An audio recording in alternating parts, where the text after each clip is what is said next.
Halo teman-teman semua, kami dari kelompok 6 dan di presentasi kali ini kami akan membahas materi tentang generasi muda Kristen, nasionalisme dan oikumene. Nasionalisme adalah paham atau ajaran untuk mencintai bangsa dan negara sendiri atau bisa dikatakan dengan semangat nasionalisme. Sedangkan oikumene sendiri adalah sebuah gerakan yang bertujuan untuk menyatukan atau menghimpunkan kembali gereja-gereja sedunia dan akhirnya menyatukan semua umat Kristen. Para pemuda Kristen Maluku, Minahasa, dan Tanah Batak merantau ke daerah Jawa untuk melanjutkan pendidikan karena pendidikan di daerah mereka sangat terbatas. Segala tantangan yang mereka hadapi termasuk tantangan rohani, dan oleh karena itu dibentuklah suatu panitia yang bertujuan untuk melayani para pemuda Kristen yang merantau tersebut. Untuk membina para pemuda itu, dalam perhimpunan mahasiswa Kristen terbentuklah sebuah organisasi yaitu VIO NCSV yang merupakan usul dari mantan anggota NCSV. Pandangan tokoh terkait pergerakan pribumi pada konferensi pembentukan VIO NCSV. Menurut C.P. Cohen Stuart, kegiatan politik di kalangan pelajar tidak bisa dihindari, dan masyarakat Hindia harus merdeka, dan oleh karena itu perlu membina dan membimbing para pemuda Kristen dan menghubungkan mereka dengan Federasi Mahasiswa Sedunia. Menurut de Kromelin, ada 3 sudut pandang terkait hubungan Eropa dengan pribumi, yaitu memandang orang Barat sebagai yang baik dan orang pribumi harus diperlakukan sama seperti orang Eropa. Namun kenyataannya tidak seperti itu. Orang Eropa dan orang pribumi setara, tetapi berbeda orientasi. Lebih lanjut, Kromelin mengatakan bahwa bahasa menjadi sesuatu yang penting dan sebagai jiwa suatu bangsa.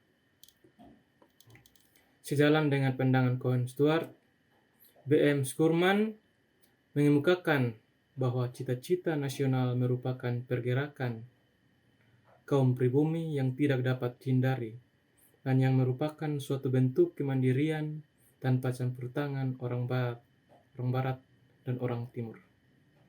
Schurman mengajak para sending dan orang-orang Kristen Eropa untuk turut serta dalam perjuangan pergerakan nasional demi terjaganya kekristenan di kehidupan pribumi. Perdebatan terhadap pergerakan nasional pribumi. Perdebatan ini dilakukan oleh anggota-anggota VIO, NCSV, dan CEP terhadap pergerakan nasional pribumi. Tokoh yang pertama yaitu D.S. Bridger, seorang anggota CEP, yang mengatakan bahwa para pemuka pribumi tidak dapat dipercaya, sebab dapat dilihat dari aksi-aksi pemogokan, dan juga ia mengatakan bahwa perbedaan pandangan nasionalis oleh suku-suku di Indonesia masih sangat kuat. Tokoh yang kedua yaitu D.S. H.A. van Andel yang menuduh NCSV takut politik dan kemudian mengajak VIO NCSV bergabung dengan CEP. Yang ketiga ada Schurman mengatakan bahwa CEP terlalu bersifat Belanda dan kurang memberi perhatian pada kepentingan nasionalisme Hindia. Pernyataan Schurman dibantah oleh tokoh C.C. van Helsdingen, mewakili CEP, yang mengatakan bahwa CEP setuju dengan kemerdekaan Hindia, namun mereka merasa bahwa belum tiba saatnya untuk memerdekakan Hindia. Pembentukan VIO NCSV. Seperti yang telah dijabarkan sebelumnya, bahwa pembentukan VIO NCSV adalah untuk membentuk persatuan mahasiswa Kristen Hindia dan menjalin hubungan dengan pengurus NCSV di Belanda. Salah satu usaha VIO NCSV dalam kontribusi pergerakan nasionalis didirikan CSV yang anggotanya berisikan tokoh-tokoh Kristen yang berwawasan nasionalis. Pemuda dan mahasiswa Kristen. Pada akhir Juli tahun 1921, VIO NCSV melakukan pembentukan BCSV. Pembentukan ini mendorong VIO NCSV bekerja sama dengan Profesor Jack Lai membentuk suatu organisasi mahasiswa di Batavia yang disebut dengan TAO. Keadaan pembinaan pemuda Kristen di Hindia tidak begitu baik. Keling menganjurkan untuk melakukan penyesuaian dalam arti keluar dari batasan sempit organisasi Kristen. Keling mengusulkan supaya organisasi yang menangani pelayanan pemuda merupakan perkumpulan untuk pembinaan, perluasan wawasan dan keterampilan melalui penyelenggaraan perpustakaan dan penyediaan bahan-bahan bacaan bermutu yang gratis atau murah, menyelenggarakan kursus-kursus seperti kursus bahasa atau teknik, melakukan kegiatan-kegiatan sosial, mengadakan suatu pusat kegiatan pemuda, serta mengatur kegiatan liburan atau camping. Atas permintaan Vio NCSV, pengurus NCSV di Belanda mengutus pasangan Dr. C.L. van Dorn dan istrinya untuk bekerja bagi pelayanan pemuda di Indonesia. Dalam pembinaan remaja atau pemuda itu, Van Dorn menekankan pada pentingnya pembinaan watak dalam ketaatan terhadap Kristus. Van Dorn juga melihat 3 segi penting dari YMCA di Cina yang dapat ditiru di Indonesia, yakni pentingnya pelayanan pemuda dan gerakan pemuda, perlunya mengorganisasikan para pemuda secara interkonvensional, dan berusaha memperlengkapi mereka untuk berkarya bagi kerajaan Allah. Pandangan para tokoh. Tokoh-tokoh Vio NCSV selain Sumer, ada J.M.C. Shepherd yang mengomentari vonis pengadilan negeri Bandung terhadap Soekarno dan kawan-kawannya PNI. Tokoh-tokoh pembina dalam pelayanan pemuda seperti Kramer dan C.L. van Dorn yang mendukung peran pemuda dan mahasiswa Kristen terhadap pergerakan nasional. WCSV atau World Student Christian Federation yang didirikan pada tahun 1895 di Vadstena, Swedia oleh wakil-wakil organisasi mahasiswa Kristen memiliki peranan penting dalam pembinaan pemuda Kristen dan mahasiswa Kristen di Indonesia. Tujuan WCSV adalah mempersatukan dan mempererat hubungan antar gerakan mahasiswa sedunia terkait dengan kehidupan para mahasiswa dan agama, menuntun kepada iman Kristen, memperdalam kerohanian mahasiswa, berbakti bagi kelebaran kerajaan Allah, serta menjaga kesehatan jasmani, rohani, dan moral sesuai dengan ajaran kekristenan. Kegiatan-kegiatan yang dilakukan WCSV memberikan sumbangsi bagi kehidupan kerohanian mahasiswa. Bukan hanya mahasiswa WCSV, juga memperhatikan pelajar sekolah menengah. Ruth Rose menilai WCSV memiliki peran yang penting dalam gerakan oikumene. Dampak konferensi Peking yang dikemukakan oleh suami istri Van Dorn Snijers berdampak positif di berbagai negara. Baik, saya akan melanjutkan mempresentasikan materi kami. Pada bagian ini, salah satu contoh kegiatan nasionalisme adalah organisasi. Nah, teman-teman, pada tahun 1929 terdirilah organisasi pelayanan wanita. Nah, salah satu juga tujuan dilakukan pembentukan tersebut adalah untuk melakukan upaya kerjasama pelayanan pemuda. Hal ini disebabkan karena tenaga penginjilan dan tenaga pembinaan sangatlah dibutuhkan sekali ya pada saat itu di Hindia atau dalam istilah kata Nusantara atau yang sekarang kita kenal di Indonesia. Nah, kemudian juga teman-teman pada pembentukan tersebut memiliki tujuan ganda, ya, yaitu dalam rangka tujuan pemberluasan pendidikan dan juga untuk memperoleh tenaga-tenaga guru, ya tentunya. Nah, jadi teman-teman beberapa kegiatan yang mereka lakukan itu salah satunya meliputi kegiatan penyelenggaraan kelompok penerangan kita, camping, dan juga membentuk atau membuat sebuah karya kerajinan. Nah, teman-teman, juga sebelum itu pada tahun 1926 pemuda Kristen melakukan sebuah kegiatan konferensi, ya teman-teman, dengan tujuan memperhubungkan secara sistematis semua golongan Kristen tanpa terkecuali. Nah, inilah yang menjadi sebuah tujuan konferensi tersebut, dan juga untuk melakukan upaya pembentukan perhimpunan pemuda Kristen agar bisa melalui organisasi agar bisa melayani melalui organisasinya sendiri. Nah, juga teman-teman, salah satu tokoh yaitu Hendrik Kramer ya, yang mengungkapkan hal tersebut ya. Dialah yang mengungkapkan hal tersebut ya. Dia mengungkapkan bahwa konferensi-konferensi ini sebenarnya kita lakukan untuk memperhubungkan ya secara sistematis semua golongan Kristen tanpa terkecuali, baik dia mahasiswa atau masyarakat biasa.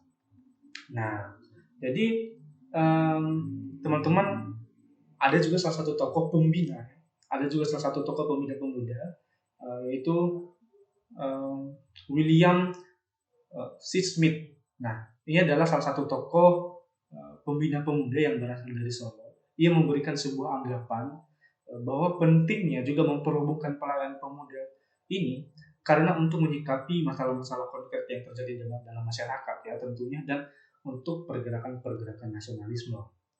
Nah, teman-teman, nasionalisme kekristenan di Indonesia ya.